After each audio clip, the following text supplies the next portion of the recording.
Hello, I'm Dave Holbert. I want to share the activity Life on the James with you today. But before we actually start looking at this lesson, I want to look at the structure of the Laying the Foundation labs. All of the labs start with about this lesson, so it gives you a quick synopsis of the lesson to see if it's even going to fit your need. After that, it lists the student objectives. Then it gives you the level that it's appropriate for. And then it starts listing standards. Sometimes they'll be Common Core, maybe Next Generation Science Standards. And then if it has connections to an AP class, it'll actually list that here as well. Then it shows you the materials. And then it will list any assessments that you might be able to find on the LTF website that actually go with this particular lesson. Now you have the teaching suggestions, which gives you great ideas on how to introduce the lesson, maybe give you things that you should look out for during the lesson. Usually there's a page to 2 pages of teaching suggestions. And then in this lab and in many other labs, you'll actually have the materials that you need to cut out to prepare for the lesson. And so we've got numerous pages of materials for the lesson because there's many different sites in this activity, and I'll explain that here shortly. After you see the consumables, the things that you'll need to prepare before the lesson, you'll actually see sample data, which I really like that about the LTF lessons, that they'll have the sample data. So actual student-generated data that you can make sure that you're kind of on the right track even in your first period of the day. So I really like that. Once we get through the sample data, you'll see the conclusion questions. So we've got the answer key for the conclusion questions as well. So let's get over to the lesson itself.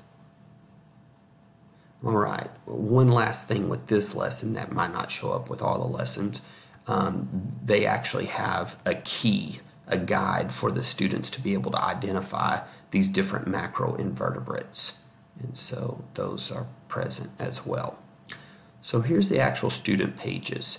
The nice thing about the way the lessons are arranged is they have all of the teacher materials and the key and everything together, and then they have the student pages together. So you're able to just make photocopies of the student pages and not have to like search through and see which things you need to remove. So I really like that. Now, this particular lesson, Life on the James, is a great biodiversity lesson.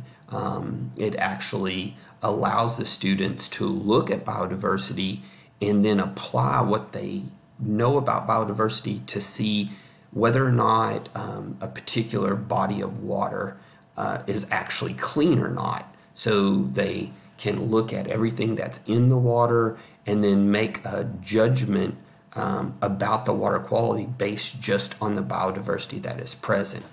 So with this lesson, there's quite a bit of background information. They have to learn about indicator species, they have to learn about macroinvertebrates, they have to learn about a lot of different things that deals with environmental science.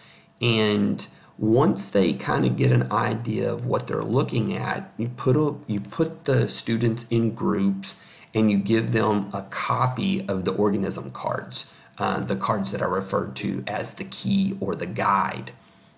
They will actually use those cards to go to the different sites, 1, 2, 3, 4, 5, 6, 7 sites, and look at the biodiversity.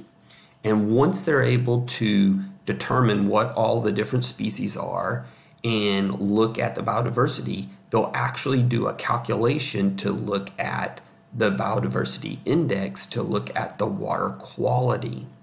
And so this is something that's not actually in the teaching suggestions, but it's something that I've done in the past, is that I've actually set the sites up outside along the sidewalk. And so this river that runs through the chicken factory and the sewage treatment plant by the school, this river is the sidewalk, and then I use little pails to place each one of the different collection sites in the pails.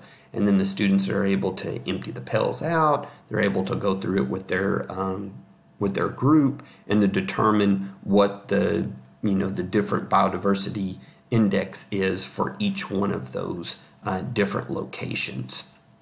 The students really like it, and after they go through 7 sites, they really understand what's going on. So here's a data sheet that they would actually fill out. So for site 1, they would actually determine if they have any of the sensitive, the somewhat sensitive, or the tolerant to pollution organisms, and they're able to come up with this water quality. Sorry about that. They're able to come up with this water quality number and then make some judgment about that. And then when you look past the different sites, so they're collecting all of this data, then that moves into the conclusion questions. And that's one of the things that I really like about the Laying the Foundation lessons are the conclusion questions. I've tried to develop activities in the past, and the things that I would struggle with the most would be coming up with a good conclusion question, a type of question that if the student is able to answer that question, you're like, man, they know exactly what's going on with this lab. They understand that concept. And that's the beauty of these lessons, are that these conclusion questions are already there for you. And so anyway, I know that was a quick run through this activity.